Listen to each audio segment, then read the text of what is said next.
In a quiet village in Kerala, there stood a ruined, forgotten church deep inside the forest, St. Dymphna's church. Locals never spoke about it. If you ever asked, they'd go silent or simply say, "Don't go there. It's cursed." But like most young people, curiosity often speaks louder than caution. That's exactly what happened with 5 college friends: Arjun, Samir, Nithin, Joel, and Akshay.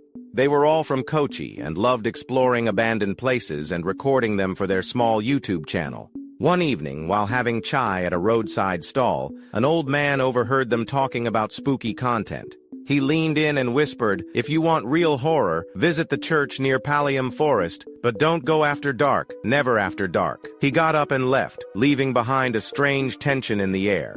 Naturally, the boys searched for it online. Nothing came up, not a single photo or mention of St. Dymphna's church. That made them even more curious. After a week of planning, they packed their cameras and food and left for the forest.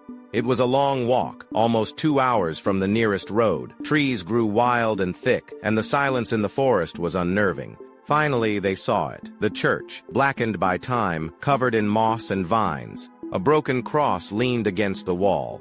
The door creaked open with a touch. Inside, the air was freezing, even though it was a hot day. There were no pews, no altar, just an old statue of a saint with its eyes scratched out. The ground was littered with burnt candles and symbols made of dried leaves and bones. "Someone's been doing rituals here," Joel whispered. Arjun, always the brave one, laughed it off and started recording.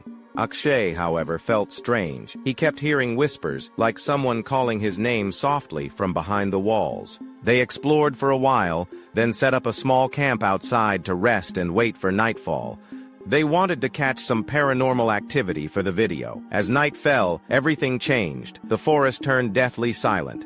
No crickets, no wind, just silence. Then slowly, the church bell rang once. Loud, but there was no bell in the church. They looked at each other in confusion, trying to stay calm. Suddenly, Samir screamed.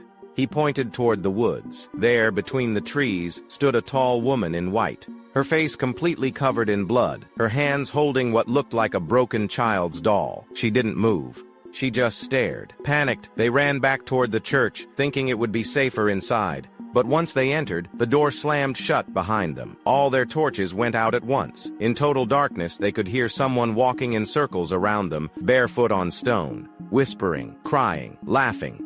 Then Arjun started chanting something, not in Malayalam, not in English, a language no one recognized. His eyes rolled back, and he collapsed, shaking. They tried to carry him out, but the door wouldn't open. They banged, screamed, prayed. Nothing worked. Joel fainted from fear. Akshay finally shouted a desperate prayer, promising never to return if they were spared. Suddenly, everything stopped. The door creaked open. No wind, no ghost, just silence. They carried Arjun and Joel out and ran till they reached the road. The moment they crossed the forest line, Arjun woke up, confused, like he had been dreaming. But he remembered one thing clearly, a woman's voice whispering, "Come back on your own, not with them." None of them ever spoke about it again. They deleted the footage. They quit the YouTube channel. 6 months later, Akshay received a parcel with no sender. Inside was a small doll, old, dirty, and broken, with a note that read, "You left something behind." Till today, no one knows who sent it. And the church, it's still there, forgotten, waiting. And the worst part, this story is not fiction. It happened in 2019. Only 4 of those 5 friends are still alive. One returned alone.